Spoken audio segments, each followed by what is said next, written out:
যেসব মেয়েদের এখনও বিয়ে হয়নি, যারা বাবার বাড়িতে আছো খুব সুখে, যাদের এই শোকটা মনে হচ্ছে খুব দুঃখের মতো, তো তারা খুব তাড়াতাড়ি বিয়ে করে নিতে পারো। তাহলে বুঝতে পারবে যে জীবন কতটা সুন্দর, কতটা সুন্দর, এতটাই সুন্দর হয়ে যাবে যে মাঝে মাঝে তোমরা আয়না দেখার সময়টাই খুঁজে পাবে না। আমি বলছি কী কারণে কথাটা বললাম। এই যে দেখতে পাচ্ছ আমার ঘরের লক্ষ্মী, মাঝে মধ্যে জানি না কেন লক্ষ্মী জানলা দিয়ে পালাতে চেষ্টা করে। যখনই আমি রান্নাঘরে আসি, যদি ওকে বারণ করি কোনো কাজ করতে, তখনই এই কাজগুলি করে। এবার তোমরাই বলো যে আমি কি করব ওকে। আমাকে সবাই বলে, বিশেষ করে আমার বাবার বাড়ির দিকের যে রিলেটিভরা আছে সবাই বলে, আমার মেয়েকে তো সবাই গুনগুন বলে ডাকে, তো আমাকে বলে যে আমি খুব ভাগ্যবতী, আমার মেয়ে নাকি খুব লক্ষ্মী, শান্ত। তো তাদের উদ্দেশ্য করে বিশেষ করে আজকের এই ভিডিওটা, যে লক্ষ্মী কি মাঝে মধ্যে এরকম করে জানলা দিয়ে পালানোর চেষ্টা করে নাকি?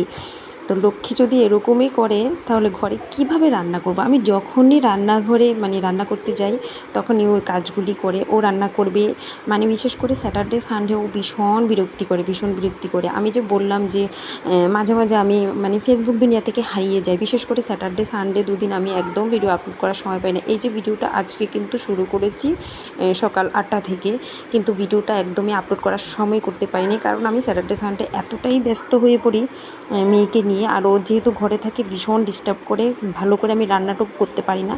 যখনই রান্না করে যাব ভীষণ জ্বালাতন করে রান্না করবে এসে করে। এই যে যেমন আজ করেছি মুগ ডাল দিয়ে, দুধ কচু ডাবা দিয়ে করেছি, আর ঢেঁড়স আলু বালি, এটা দিয়ে কিন্তু চলবে, কারণ ওকে নিয়ে রান্না করাটা খুব কষ্টকর। আমি ভালো ভালো রান্না করতে পারি যখন ও স্কুলে থাকে, স্কুলে দিয়ে এসে তখনই কিন্তু রান্নাটা করি। এরকমভাবে যদি রান্না করে যাওয়ার পর ডিস্টার্ব করে, তাহলে স্বাভাবিক একটু টেনশন হবেই। এই যে জানলার উপরে উঠেছি, ও যদি এখান থেকে পড়ে তাহলে হাত পা সব ভেঙে যাবে। কি করে যে আমি রান্না করব, ডাকার পরও শোনে না। ইদানিং জানি না যত বড় হচ্ছে ভীষণ জ্বালাতন করছে। আর আমার মা, জানি না কার কার মা এরকম, আলাদা লেভেলেরই একজন মানুষ, যাকে যতই আমার বাচ্চার নামে কমপ্লিট করি না করে, শুধু আমাকে বলবে মা ধৈর্য ধর, মা ধৈর্য ধর, ঠিক হয়ে যাবে, বড় যে কবে হবে আমার মেয়ে, সত্যি আমি নিজেও জানি না। 5 বছর হয়ে গেছে, আমি শুধু অপেক্ষা করছি কবে সেই দিনটা আসবে যে সে একটু শান্ত হবে। এতটা জ্বালাতন করে, বিশেষ করে হয়তো বা আমি একা থাকি বলে আমার একটু খুবই জ্বালাতন করে, বিশেষ করে রান্নাঘরে যখন যাই তখনই। তো এখন আমার মনে হচ্ছে আর কি, বিয়ের আগের জীবনটাই খুব শান্তির জীবন। আমার একটা বান্ধবী আছে যার এখনও বিয়ে হয়নি, তাকে আমি মাঝে মধ্যেই বলি যে তুই খুব শান্তিতে আছিস বোন, তোর এখনও বিয়ে হয়নি, খুব শান্তিতে জীবন কাটা। সত্যি আমি এখন খুব মিস করছি। আমার এখন মনে হচ্ছে যে আগের জীবনটা কত ভালো ছিল, কিন্তু এখন এতটা টেনশানে থাকতে হয়, সারাক্ষণ মেয়েকে নিয়ে ব্যস্ত। মাঝে মধ্যে সত্যি আমি নিজের চেহারাটা আয়নাতে দেখতেই ভুলে যাই। এই যেমন আজকে সারাদিনটা মেয়েকে নিয়েই কাটিয়েছি।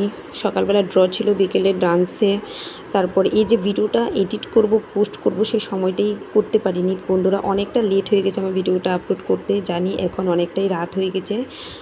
হয়তোবা অনেকে আমি এখন পাবো না অনলাইনে। তো যারাই দেখবে অবশ্যই কমেন্ট করে জানাবে যে তোমাদের ভিডিওটা কেমন লেগেছে। অনেক মজার কথা বলেছি, কেউ প্লিজ এটাকে কোনো খারাপভাবে নেবে না, এটা জাস্ট একটা মজার কথা বলেছি।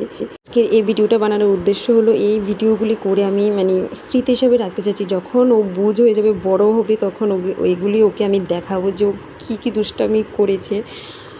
তো বন্ধুরা, অনেক অনেক গল্প করেছি তোমাদের সাথে। শুভরাত্রি, তোমরা সবাই খুব খুব ভালো থাকবে। আবারও দেখা হবে তোমাদের সাথে নতুন একটা সকালে। চেষ্টা করব কাল খুব তাড়াতাড়ি করে ভিডিওটা আপলোড করার। ভালো থাকবে, ধন্যবাদ।